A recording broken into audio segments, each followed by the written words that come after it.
வர்றது வராருன்னா ஒரு கூட வந்திருக்கவங்கள சேஃப்டியா அனுப்பணும்ல. இப்ப எத்தனை பேர் மூச்சு விட முடியாம அங்க உள்ள தள்ளி எவ்வளவு பேர் கஷ்டப்படுறாங்க. இப்ப அதெல்லாம் ஏதாச்சும் வந்து அவர் பாக்குறாரு. அவர் பேசாட்டு வந்துட்டு பேசிட்டு போயிடுறாரு.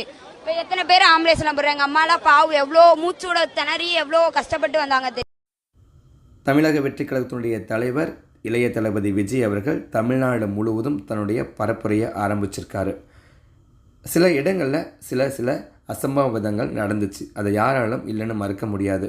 ஆனால் நேற்று கரூரில் பரப்புரையை நடத்தி கொண்டிருக்கும் போது நடந்த அசம்பாவிதம் நாட்டையே உலுக்கியிருக்கு.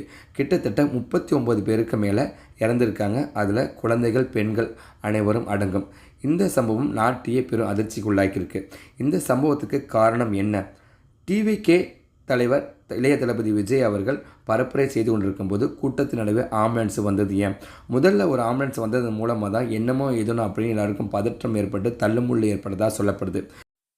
கூட்ட நெரிசலில் தள்ளுமுள்ளு ஏற்பட்டதன் காரணமாக தான் அங்கே மூச்சு திணறி பல பேர் மயங்கி விழுந்திருக்காங்க. அதுக்கப்புறம் தான் ஒவ்வொருத்தரும் ஆம்புலன்ஸ் மூலமாக அருகில் உள்ள தனியார் மற்றும் அரசு மருத்துவமனைக்கு ஆம்புலன்ஸ் மூலமாக அனுப்பி வைக்கப்பட்டிருக்காங்க. அங்கே தான் கிட்டத்தட்ட 39 பேர் வந்து இருந்ததாக சொல்லப்படுது. இந்த சம்பவத்துக்கு மிக முக்கிய காரணம் என்ன அப்படின்னு பார்த்தோன்னா, தமிழகத்தில் ஒரு மிகப்பெரிய நடிகர் இளைய தளபதி அப்படின்னா அவர் மேலே இசையை வச்சிருக்கக்கூடிய அவருடைய தொண்டர்கள். இப்போ அவர் ஒரு கட்சி ஆரம்பித்ததுனால அவரை பின்தொடரக்கூடிய இளம் ரசிகர்கள், ரசிக பெருமக்கள் இவ்வளோ பேர் ஒரு இடத்துல கூடுவாங்க அப்படின்னு தெரிஞ்சும் காவல்துறை சரியான இடத்தை அவர்களுக்கு தேர்வு செய்து கொடுக்கவில்லை அப்படின்னு சொல்லப்படுது. அதே சமயம் காவல்துறை சரியான பாதுகாப்பை வழங்கவில்லை அப்படின்னு சொல்லப்படுது.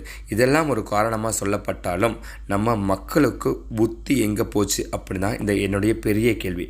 மக்களை நீங்கள் ஒரு தலைவர் வராரு, ஒரு நடிகர் வராரு அப்படின்னா அவரு பின்னாடி இப்படி ஓட வேண்டிய அவசியம் என்ன? உங்களுக்கு அவருடைய கொள்கைகள் பிடிச்சிருந்துச்சுன்னா, அவரை வந்து உங்களுக்கு பிடிச்சிருந்துச்சுன்னா அவரை வந்து ஓட்டு போட்டு அவரை ஜெயிக்க வச்சு ஆட்சி கட்டலில் அமர வைங்க. அப்போ அவர் உங்களுக்கு வந்து நல்லது செய்வார். இப்போ இப்படி கூட்டமாக கூடி அவரை தொந்தரவு பண்ணுறதும் இல்லாமல் உங்களுடைய உயிரையும் பறி கொடுத்துட்டு தவிச்சிட்டு நிற்கிறீங்க. இவ்வளோ பெரிய கூட்டம் கூடக்கூடிய இடத்துக்கு பெண்கள் மற்றும் குழந்தைகளை வர வேண்டிய அவசியம் என்ன? இது யாருடைய தப்பு? டிவிகே தலைவர் இளைய தளபதி விஜயோட தப்பா? இது காவல்துறையின் தப்பு கூட என்னால் சொல்ல முடியாது. மக்களாகிய நம்முடைய தப்பு தான். ஒரு நடிகர் ஒரு அரசியல் கட்சி தொடங்கியிருக்காரு, உங்களுக்கு அவரை பிடிக்குது, அதில் எந்த ஒரு தப்புமே கிடையாது.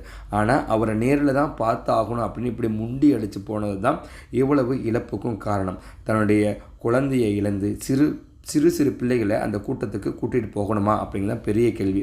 அவ்வளோ கூட்டம் கூடும், அந்த அளவுக்கு ஒரு மூச்சுத்திணறல் ஏற்படும், தள்ளுமுள்ளு ஏற்படும் அப்படின்னு தெரிஞ்சும் பெண்களும் குழந்தைகளும் அந்த கூட்டத்துக்கு போனது எவ்வளோ பெரிய முட்டாள்தனம். அந்த குழந்தைகளை கூட்டி கொண்டு போன, அந்த பிள்ளைகளை கூட்டி கொண்டு போன அந்த குடும்பத்தாரை நம்ம என்ன சொல்கிறதுன்னு எனக்கு தெரியல.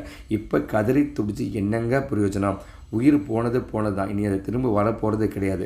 ஆனால் நீங்கள் பண்ணக்கூடிய சிறு முட்டாள்தனத்தால் அந்த பிஞ்சு உயிர்கள் இன்றைக்கி வந்து போயிருக்கு. வருங்காலம் தமிழகத்தையே ஆளக்கூடிய உயிராக கூட அந்த பிஞ்சு குழந்தைகள் இருந்திருக்கலாம். அப்படி ஒரு மிகப்பெரிய உங்களுடைய சொத்தையே இப்போ இழந்துட்டு நிற்கிறீங்க. இதுக்கு எந்த அரசியல் கட்சிக்காரங்களும், எந்த தலைவர்களும், எந்த நடிகர்களும் வந்து ஆறுதல் கூட்டினாலும் அதுக்கு ஈடாகாது. தப்பு மொத்தத்தையும் நம்ம மேலே வச்சுக்கிட்டு காவல்துறையோ அரசியல் தலைவர்களோ குற்றம் சொல்லி ஒரு பிரயோஜனமும் இல்லை. வர்றது வராருன்னா ஒரு கூட வந்திருக்கவங்கள சேஃப்டியா அனுப்பணும்ல. இப்ப எத்தனை பேர் மூச்சு விட முடியாம அங்க உள்ள தள்ளி எவ்வளவு பேர் கஷ்டப்படுறாங்க. இப்ப அதெல்லாம் ஏதாச்சும் வந்து அவர் பாக்குறாரு. அவர் பேசாட்டு வந்துட்டு பேசிட்டு போயிடுறாரு.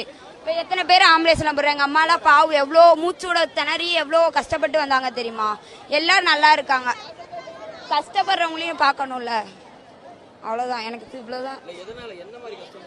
கூட்டத்துல பிடிச்சி எல்லாம் தள்ளிடுறாங்கண்ணா. அவங்க எந்த இதுமே ஒரு ஸ்டார்லிங் கட்சி கூட வந்தாங்க. அவங்க இதெல்லாம் எவ்வளோ இது ப்ரொடெக்டிவ்ஷன் எவ்வளோ கொடுத்தாங்க. இவங்க எதுவுமே கொடுக்காம எல்லாரும் பிடிச்சி தள்ளிடுறாங்கண்ணா. அவங்க இஷ்டத்துக்கு தள்ளுறாங்க.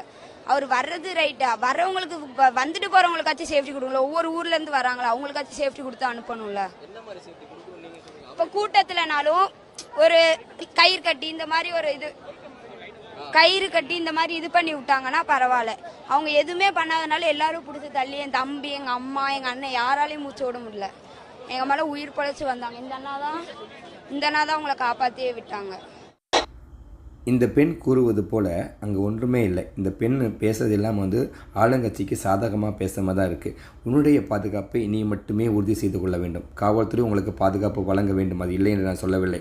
ஆனால் ஒரு அரசியல் கட்சி தலைவரை, ஒரு நடிகரை பார்க்குறதுக்கு இவ்வளோ முண்டி அடித்து நீங்கள் போகணுமா? உங்களுக்கெல்லாம் அறிவுங்கிறதே கொஞ்சம் கூட கிடையாதா? படித்த பிள்ளைங்க தானே, படித்து ஒரு வேலைக்கு போகிற அறிவுள்ள பிள்ளைங்க தானே. உங்களுக்கு அந்த அறிவு வந்து ஒரு நடிகரையோ ஒரு அரசியல் தலைவரையோ பார்க்கும்போது மழுங்கி போயிருதா? ஏன் இப்படி முண்டி அடித்து போகணும்னு நான் கேட்குறேன். அதுவும் உங்கள் அம்மாவோ அண்ணன்லாம் வந்து உயிர் பிடிச்சி வந்தாங்கன்னா அது வந்து பெருமையாகவோ சோகமாகவோ நீங்கள் சொல்ல வேண்டிய எந்த அவசியம் கிடையாது. நீங்கள் போனது முதல் தப்பு. இந்த கூட்டத்தை பார்க்கும் போதே தெரியுது. நேற்று என்னோடய குடும்பத்தை கூட என்னோடய குழந்தைங்களை கூட போகணும்னு சொன்னாங்க. ஆனால் நாங்கள் வந்து தடுத்துட்டோம். ஏன்னா தெரியும், ஒரு அரசியல் தலைவர், ஒரு நடிகராக, பெரும் நடிகராக இருந்தவர், அவருக்கு எவ்வளவு கூட்டம் கூடும் அப்படின்னு நமக்கு தெரிஞ்சும் அந்த கூட்டத்துக்கு குழந்தைகளையும் பெண்களையும் அழைத்து கொண்டு போனது தவறு. தவிக தலைவர் விஜய் அவர்களுக்கு ஒரே ஒரு வேண்டுகோள் தான் வைக்கிறேன். உங்கள் கூட்டத்துக்கு தயவு செஞ்சு பெண்களையோ குழந்தைகளையோ வர வேண்டாம் என்று நீங்கள் சொல்லுங்கள். அப்போது தான் அது நடக்கும்.